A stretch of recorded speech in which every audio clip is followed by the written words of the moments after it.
So you don't want a minivan, huh?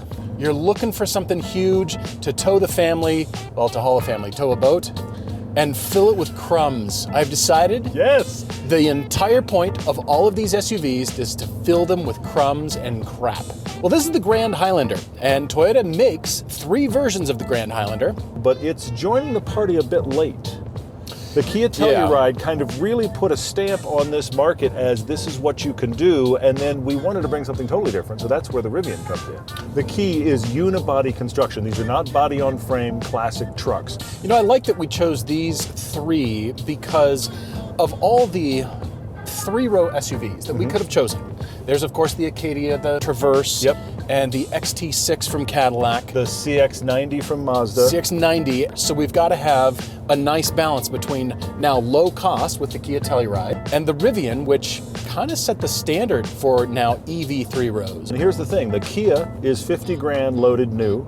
The Rivian is about 50 to 60 grand in current spec used, and this is just under 60 grand brand new. So we are dealing in a very similar world. This is you really, really don't want a minivan. Great cars, great roads, and all the reasons we love to drive. Road trips, comparisons, test drives, and podcasts. This is Everyday Driver. So when we do these comparisons here in Utah, we end up with some press cars and some cars we have to get from the public, and we don't always get exactly what we want.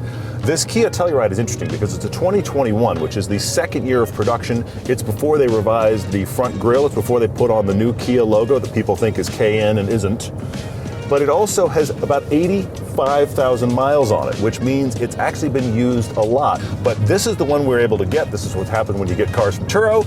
It's just a reality of what we have to do to actually film these comparisons for you. We love doing them, and I'm glad to have the Telluride because new, it's still a bestseller. It still leads this market segment. But next year they're bringing in the 2nd gen. By the time you see this, it's been announced, but nobody's driven it yet. Won't even be available till the end of next year. And coming back to this, after having gone to the launch in Telluride, Colorado, I thought, all right, this is the perfect truck, the perfect vehicle to have in this comparison to revisit because it was such a standard then. How does it hold up used? Because right now on autotempest.com/everyday, you can go there and shop the fully loaded SX version 2021s, range from $27,000 to $35,000 used. The mileage varies. But here's one that is pretty much exactly that. Yes, exactly. The kind of mileage that you stated, and it still feels good. It still surprisingly feels good, actually. Fresh. It's aging very well. It really is. And so therefore, it's worth your dollars. It's worth your consideration. 291 horsepower, 262 pound-feet of torque out of a 3.8 liter V6, naturally aspirated, non-turbo. It's the exact opposite of the other two. It's the complete other end of the spectrum. Everything about it just seems like car. It just runs and drives like car. And for that reason, it's very endearing and very familiar. But the problem with that is, even though it's got good power and it moves pretty nimbly, it doesn't get very good gas mileage. No. It doesn't get good mileage at all. So, 19 city, 24 highway, and 21 MPG combined, which in today's world, with the Grand Highlander getting 34 combined, that's just not very good. That's almost not acceptable. But then I have to remind you how the prices have dropped on this. True. Well, here's the thing. If you get a brand new one right now, they are right along lines with that Grand Highlander. They start in the high 30s. They go to the mid 50s, depending on your spec. This is a loaded spec for the time. But here's the crazy thing. While they've refreshed the front and rear fascia and they have a new screen on the interior, the drivetrain's all the same.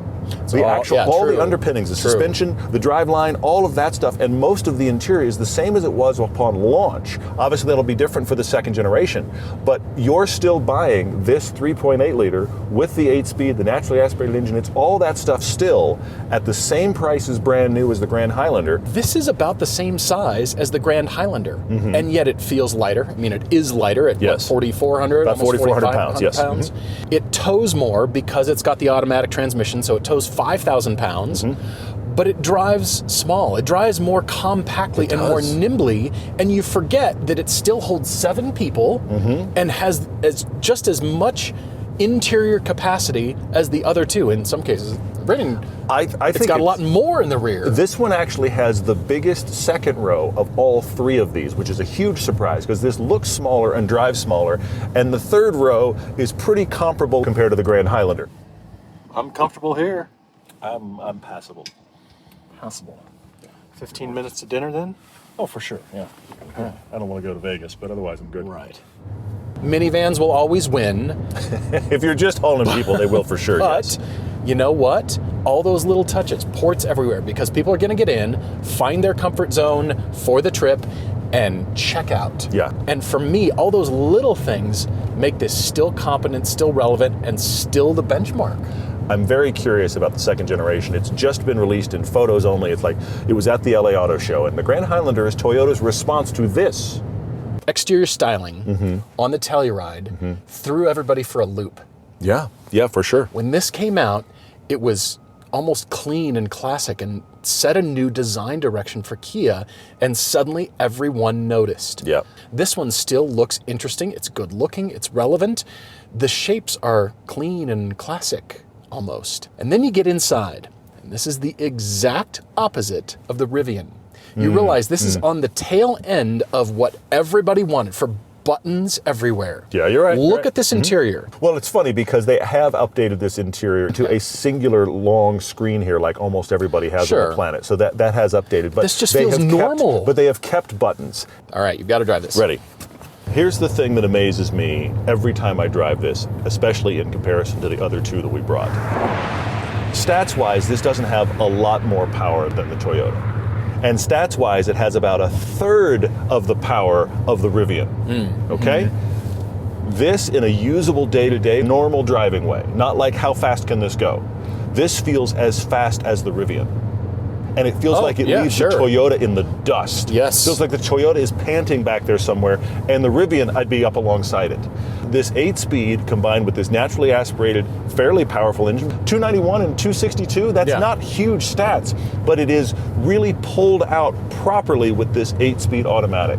And every time I get into the throttle, the calibration of the throttle, the way the engine delivers power, this feels like it has more than enough for anything you need.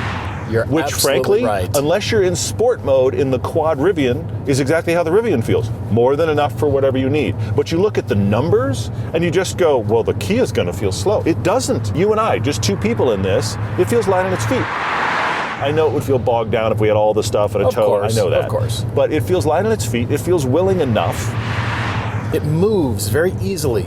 It'll tow 5,000 pounds. Sure, it'll struggle on some uphills. Yep. Whatever, but as we're driving here, everything about this just feels comfortable, normal. It's actually got adaptive suspension down here, so you've got comfort, sport, you've got different modes right down here.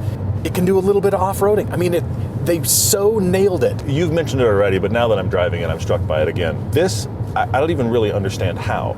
This feels significantly smaller than both of the other two. It just feels smaller. I mean, it's a couple hundred pounds lighter than the Toyota. Yeah. And it is, granted, about 2,500 pounds lighter than the Rivian, which is a big deal.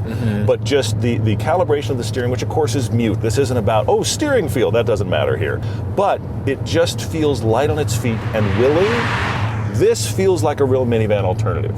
Yes. You could get all the people in it, you lose your fun doors, you lose some space, but you could get all the people in it, and you as the driver don't hate being here. I'm not going to rush out and buy one because I don't need one, but there isn't anything that's gone wrong here. I still feel the same way about it 5 years later. It's just a great place to be. So there you go. Decent power, tows 5,000. It doesn't get the greatest gas mileage ever, but it does have a 5-star crash rating, and it's got the most interior space. Everybody's going to be comfortable. USB ports everywhere. It's got heated and cooled seats in the rear, good grab handles, easy to get in and out of. These materials are holding up well too. I wasn't certain how well the materials are going to hold up. And you know what this feels like to me? This feels like, and I do mean this as a compliment, it feels like a 5 or 8 year old Lexus. Where That's you know the car is getting a little old, but everything is still good. It's still good and nice, yeah. So I think this is holding up surprisingly well. I'm very curious about the new one because, to be honest, here's the thing. I'm a little concerned for the new one because Kia has set a major benchmark for themselves, and there's a lot of other competition out there now. I wish we could have brought the entire lineup, but not every trim of all of these works, as we're discovering in just these three. The trim that you pick matters. This is the highest trim version of the Telluride, so it does have everything possible on it. It's just older, but you can still get this version. And also now, since they introduced this car, they've introduced the X Pro, which is a little more off-road flavored. I mean, you're still not taking it to Moab and rock crawling with it, but the little bit more intense fire road. You're just going to Moab. You're going a little further down the fire road. Yes, exactly. I'm surprised this holds up this well. When we got one this old, that wasn't one we were able to source for this review. I was a little worried about having one this old, and I think it's been an interesting discovery for both of us to see how they've aged and the fact that it still holds up. Yeah, I'm kind of glad we went older. So here we are in the Rivian R1S. It's the first Rivian we've driven ever. First time we've ever reviewed it on camera. We were excited about this since it was first announced. I am all for the electric 7-seat SUV, and when we started to put this piece together, we were shocked to discover that used ones of this, I'm talking like 1 year old, are the same price as that new Grand Highlander. So we thought, okay, this at least allows us to bring electric into the conversation, because this is, again, trying to be a minivan alternative, all electric, SUV family hauler. And instantly, all I've done is back up. It feels huge compared to the other two. It feels massive. This is This is a quad motor, so there is a motor at each wheel.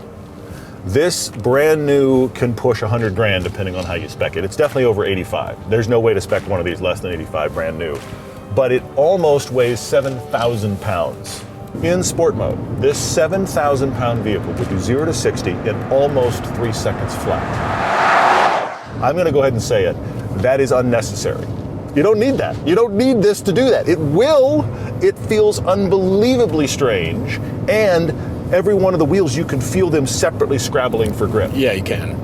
If this were driven just by itself and a solo review, I could see why everybody is so compelled by this. There's a lot to like here. For sure. It's impressive. It's a fresh take on car design. But you're right, it's a big, heavy truck. Yes. And it feels like that. All I'm hearing is tire noise from these 20-inch wheels and giant off-road tires that, you know what, I guess you could have it. I guess you could have them on here, but for sure, when it comes down to need, this is like buying a new MacBook Pro and only using it for the calculator. Okay, point taken. And this is also the only one of these three that legitimately has off-road cred. Well, I'm glad you brought that up, because we've seen what this thing can do off-road. We've seen the testing at Moab. We've seen for sure the incredible feats that Rivians can do. They're endlessly impressive. Do people who buy these in this category and just want the 3-row hauler, are you doing that? Are you using this and extracting everything out of what a Rivian can do for $100,000 new? Good news, as you said, these are no longer $100,000 new, and at that price point, I don't think they're worth it. But at $60,000, even for a quad motor, most of the ones that I'm seeing on autotempest.com/everyday, those are dual motors, so this is the quad, and those are easily under 60. 835 horsepower, 908 pound-feet of torque. Dude, I guess we need that because it's so heavy. Well, but honestly, it's so heavy. But here's why I'm actually going to say we don't need it at all. Look, when you're not in sport mode, if you floor this, it really doesn't feel any different than the 500 and something horsepower dual motor. And when you have it in sport mode and you ask for everything, it gets 0 to 60 in 3. But you know what? The dual motor is under 4 as well. Yeah, when are you ever going to use it? It's still super fast. Yes. It's still like mid to high 3s, which is faster than many, many actual sports cars and some supercars. Now, Rivian claims, 316, 318 miles on a 100% actual usable, full charge, but that's never really what you're experiencing. When I picked it up, it had about a 60% charge, and it showed 60% charge at roughly, 160 or so miles. When I got it home, 25 miles away, and about 25, 30 degrees colder, it showed me 80 miles and 30% battery. You told me it was like everything had to wake up yesterday, and the charging, everything was cold, I used a fast charger not right happy. at freezing at 7 o'clock in the morning, and it took the charger a while, not the car, the charger a while. It's a 350 kilowatt charger, and it started giving me 0.5 kilowatts when I first plugged it in, because it was having to warm up. It's not a lot. So I was sitting there longer because of weather. I am not blaming that on Rivian. I'm just saying these are the realities that you have with charging things right now. It still exists, these problems. If I had a charger in my house, I would have never thought about it. Let's acknowledge that. For sure. And this is listed as the battery pack of doing 350. The car calculates what it thinks it will do based on your usage. It was telling me, because you and I don't drive like they intend, roughly 318 if I'd got done 100%. The other thing I want to talk about here is the ride and the handling of this beast. Nearly 7,000 pounds here. This big heavy thing most of the time rides pretty well, and then every now and then I just feel like the suspension got surprised. Soft, medium, firm, doesn't matter. The suspension suddenly was like, I don't know what to do with that. Yeah. Which is surprising considering the scale of this thing. The other thing we could spend an entire video on, and I'm not going to try to go too far, but I do want to talk about it, and that is the screen, the tech, the interface. Okay. Because Rivian, like Tesla, totally rethought it. Started from scratch and did their own. So we've got all kinds of things that can go on here. We could sweep and swipe and show you stuff forever. I do have a couple of problems. Okay. No Apple CarPlay, no Android Auto. Now I understand Tesla doesn't do it either. GM is trying to get rid of it. Yeah. They want to have their own. But once you get used to having those things, they feel suspiciously absent here. Changing the drive modes. Okay? Changing a lot of the settings. You and I get in a lot of things. And if you bought one of these, I know somebody gave you the rundown. But you and I hop into constant cars. It needs to be intuitive. And we never have people like that there with us to talk to us. Yes. I had to look things up online to discover how to do them. I'm glad we're past the hype, because it's allowed me to kind of approach this with a fresh perspective, because the interior is really superb. And I'm not just talking about the design. The materials are superb. Open pore wood on the instrument panel. The screen is actually well placed. It's the right size. It's great to sit here. The seats have great materials and a lot of interesting stitching and patterning. I like the door handles. They're right by your leg here to get out. I will say the interior, when you sit here, this feels like a more expensive car than the other two. Just sitting here, it definitely does. The fact that you can get them for the $60,000 price is insane. It feels like an $80,000 to $100,000 car in here. But exactly what you're saying, there are a few things where it would have been just fine without it, and this is the prime offender for me. Because not only does that not need an electronic actuator, but every time I hear it, I just think that's going to break. It's going to fail at some point. And my last frustration, I do not understand the obsession with making the roof an entire piece of glass without a shade to cover it. That's the key thing. I don't get it. Yeah, That's I'm me. 100% sure that somebody sells an aftermarket one. I'm sure they do. All right, you got to drive this though, because drive. this thing it's astonishing the power that it has. Look at these clean, crisp, interesting, fresh surfaces. It just feels fresh and clean, and this is a handsome, it's a very good looking truck. really good looking. I really like how these things look. Yeah. Ooh, yeah, just all you hear is tire noise. It's just this monster ready to do something. We're going to do something here. Yeah, do it. Oh, okay. Hold. That's quick. She's quick. You know what? I want to go through the ride feel here because you can change the ride quality instantly depending on the road surface. Now, firm is actually pretty good, and it's what I prefer on most smooth roads here. But because of the weight, even though the air springs on this do a great job, it bucks sometimes. You're right. It finds something, and it does a weird, uncomfortable motion. It gets surprised by something, which is weird. Yeah. So all the way moderate is fine, but then all the way to soft, it's a little bit. It's too uncomfortable. Soft. It's too well. It starts to wallow.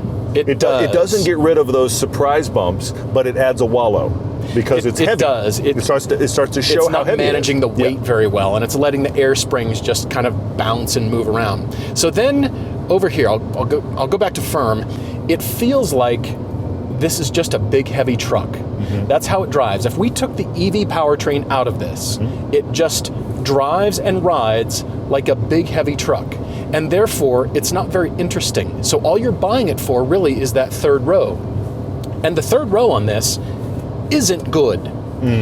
At 121 inches, that is the longest wheelbase of all three of these vehicles.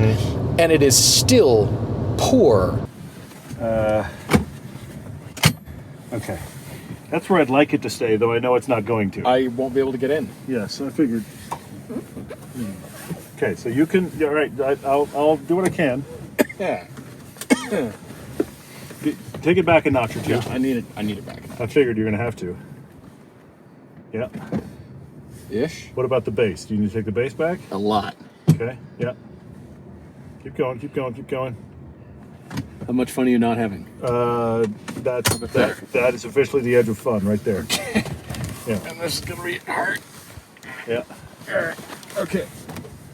Yeah. All right. We're here. We're not in. having a lot of fun here. We're in. My knees are touching the back, and your knees are probably touching the back up there. Yeah. So we're done. This is the largest vehicle of all three with the worst third row. Yes. The other two do the third row better, which is kind of unbelievable when you see the scale of this thing. It is kids usable, but it's not great usable. And the other thing about the third row is that the third row is manual. Of course, you can drop all 3 seats and you got a bunch of space, or if you have all 3 of them up, you have a frunk that's good size as well. This has got more flexibility in storage than the other two because of its architecture, but I would have expected that third row to be easier to work with and have more space. I would too. I mean, if you're buying it just for third row, just to claim you've got an EV with a third row, this is not the best choice. The EV9, was that where you'd go? The EV9 is about the only place you can go. Okay. Imagine this with just a gas engine. I think it would be kind of uninteresting and therefore, capable, but not really fun. People that like the big truck feel will love this. If you're a person that comes from Jeeps, if you're a person that comes from 90s Blazers and that kind of stuff, this has that feel. Look, if you want 7 seats at $100,000, you buy a loaded out Suburban and you get a lot more capability than this. You buy an Escalade you get a lot more space. V. Yeah, well, you could. And you you're get an good. Escalade V. You're right. Yeah. Then you get the power and the space. Yes. So, I mean, that's the thing. At $100,000, I think this is tough. At $60,000 used, I can't believe the bargain of this. But you have to decide, I want an EV. You want the charging reality. Yes. And that's I'm not saying it's bad. It's just you have to shift your brain for usage when you have one of these. And clearly Park City loves them. I respect the Rivian. I like them much better than I thought. I'm glad we waited, and now we can drive it for really what it is and appreciate what Rivian has done. There's a normal feeling here about driving it. It's just a heavy truck, for sure. but you're going to have to want to live with these realities. The regen thing, it feels so heavy and it's aggressive, resisting everything. It feels like it's punching the world at all times. All right. But you know what? We're in a dirt parking lot here. I kind of want to just punch it and see how far it'll go through a while. Yeah. through the mountains. I mean, it just feels invincible. It does. You've got a ton of off-road capability here. You've got screens that show you everything. You can change your ride height. You can do it all right here on the screen. The flip side of that is you're doing it all on the screen. I got to be honest, I know we're talking old school thinking here, but I would like to have some buttons for HVAC, even though they do work here. I'd like to have buttons for drive modes. So you don't have to look. You can just tap things and drive modes change. I think from a usability standpoint, I'd like that because I'd like to be focused here, not focused down at the screen. I know I'm yelling into the wind. I know I am. But this has got great interface for you to look at. All right, so Rivian, I think the sweet spot is considering these used because of the tech and because we all know the batteries will change, the tech will change. Yeah. I don't think buying brand new. Let other people buy brand new. The sweet spot is this. Cool at There you 60. go. Can you imagine it at 30? When they're 30 grand, we might all buy one. That's compelling, actually. But at 60, they're right alongside these other two. I'm glad we could bring it because I couldn't believe they've come down that far, that fast. This Grand Highlander happens to have the 2.5 liter 4-cylinder turbo engine. Now, that means it has an eCVT. That is also a drivetrain that Toyota has put in a lot of things, and honestly, we've liked it in a lot of things. It is one of 3 drivetrains here. You can get a 2.4 liter 4-cylinder turbo with an 8-speed that has almost 400 horsepower, but this has 245 horsepower. I've been thinking about this eCVT. You know, it's those 2 electric motors that drive the planetary gearbox, so it's not like what you think of as a CVT. Yeah. It's not like what we think of CVTs, and it does keep that engine drone going all the time. Does, yes. But you know what? They chase that, and they have actually developed this so it's really robust, even though this only tows 3,500 pounds, True, whereas yeah. the automatic transmission equipped cars can do 5,000 pounds. Yep. But they are chasing MPG. And what's most impressive about this is the 34 combined number for MPG. Yes. And that matters when you're looking to tow the brood. Haul the brood? I guess you're not towing them. They're behind you tow the boat and haul the brood, yes. I guess everything's behind you in this thing. So you're hauling the brood, and yeah, fuel economy matters because I see road trips in your future in all of these, and this is where the Grand Highlander shines. I think they've done a great job on this because of that big third row. The others that you think of are the body-on-frame, the Suburbans, the Expeditions. Yes. Those have genuine space back there, but this one feels like it's got the second most of all three of these. You're right, this is second best in space. The Telluride, which looks smaller, drives smaller, is actually a little bit larger in interior and cabin space, and that is amazing. It actually has a little bit more space behind the third row when it's up. It has the most third row space. This comes in second in both of those by fractions. Please don't misunderstand me, by a tiny, tiny bit. Yeah. But the Telluride does beat it. These are the competitors in this area because the only way to get more space is you have to go, like you were saying, the huge body on frame guys. The thing that makes this drivetrain worth it, because mostly I don't like it, is we're talking 10 more miles per gallon than the competition. You know, something about the driving experience, even though that's not what we're here for, is the braking, the regenerative braking. This is overly aggressive when you try to modulate the throttle going down a hill. Yes. Those brake lights come on just like a BEV, and it's so aggressive. I suppose in sport mode it's a little bit less, but but that just introduces constant engine drone. It never wants to shut off. So it's going to be a balance. You're buying this for space and fuel economy, and in that sense, I think the Highlander is the Grand Highlander is the better choice here. It's inoffensive everywhere you look. Exterior, interior. Yeah, you're right. Yep. I think they should sell these things just already coated in food. All right, so exterior styling, it's almost invisible. It has the Toyota current styling look. Interior styling, look around.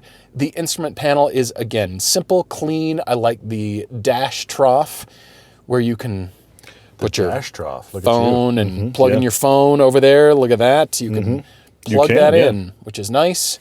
And yeah, power ports everywhere and cup holders everywhere. Toyota's winning in the cup holder department. Yeah. And there's just cubbies everywhere and cup holders and stuff in the doors. And this is one of those cars that's very hard to fill, which is typically why you buy a minivan. And this has done that well as well. All right, so you need to drive this. I'm going to enjoy the passenger experience. I want to thank Toyota and acknowledge that there is very little piano black in here. And there's no haptic disaster buttons, which is That's great. A good point. I have actual buttons on the steering wheel, and they do things that make sense. The menus make sense. You do have the 12.3-inch screen here, which has become a Toyota standard.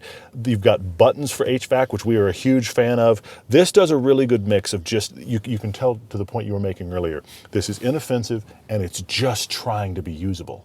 And it succeeds at that. We've got a big panoramic roof here. You've got a lot of nice features for the money. Again, this is almost $60,000, which is a lot, let's be honest. But everything in this segment, if you load it all out, is $60,000. And let's talk about this drivetrain.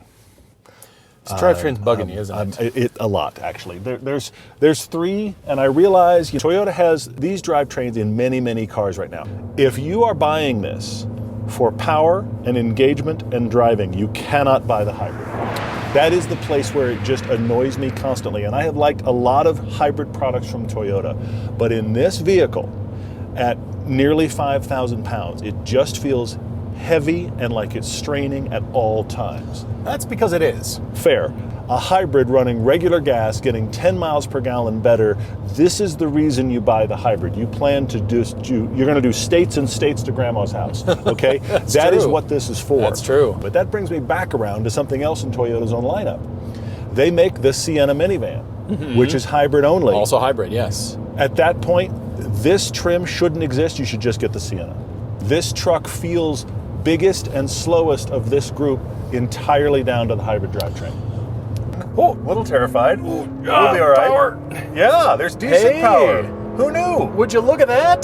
That's kind of what we were talking about, isn't it? It's exactly what we were talking about. We're caught up to the semis. Yes. We're going well above the speed limit on the on-ramp and merging just fine. There's merging power. There's power here. It doesn't feel sluggish anymore. We're in the Lexus equivalent of the Toyota Grand Highlander. Just so happened, after we shot this comparison, Lexus sent us the TX350, which is, the TX is the Grand Highlander for Lexus. It's $10,000 more expensive, by the way. This is a $70,000 SUV.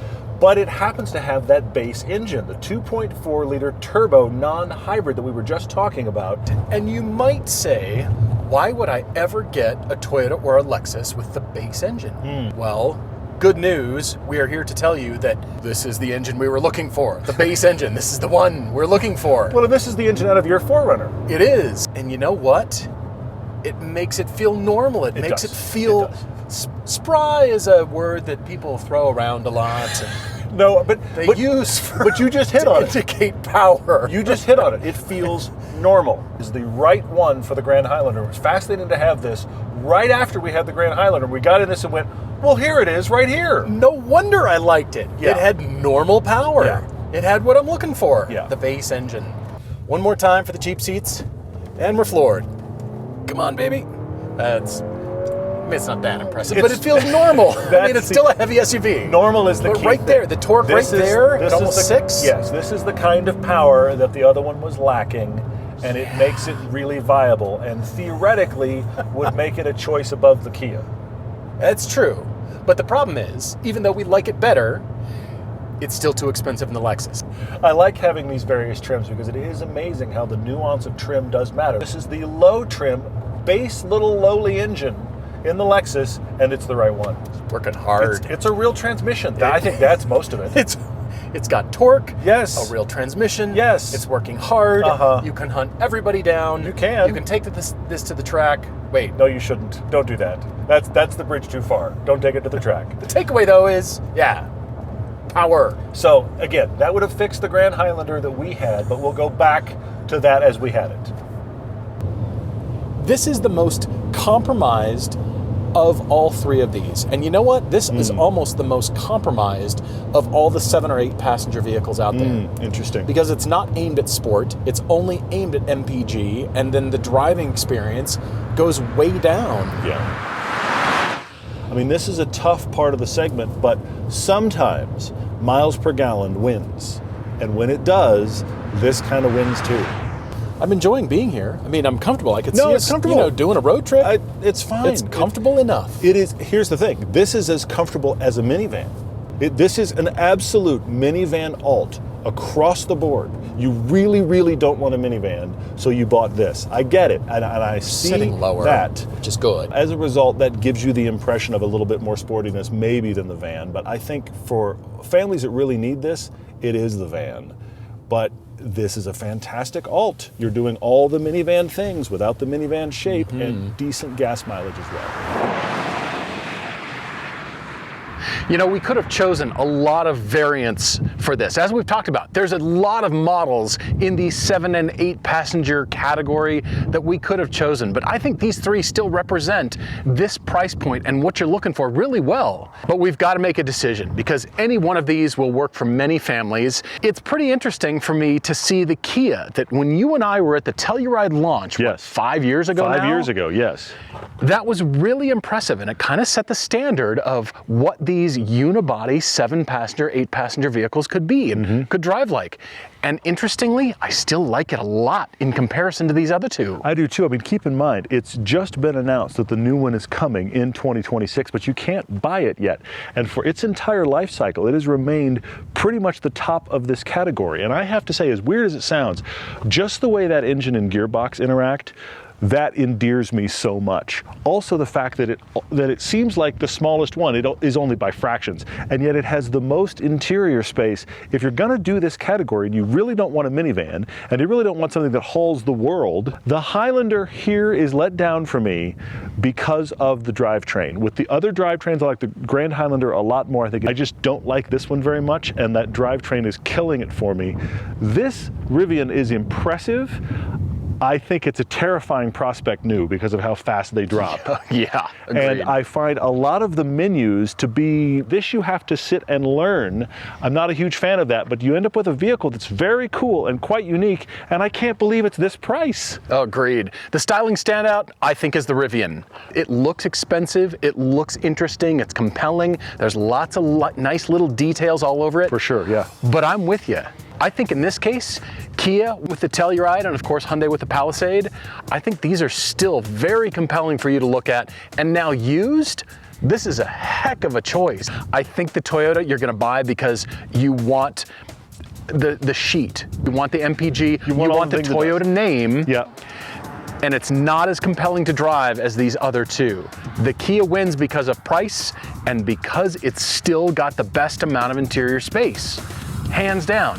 The problem is fuel economy, and that's where these others win. That is true. At least the Kia is decent to drive. That also is a factor. That matters to us. It may not matter to you, but there's more to life than just hauling the family around, but at least you got options.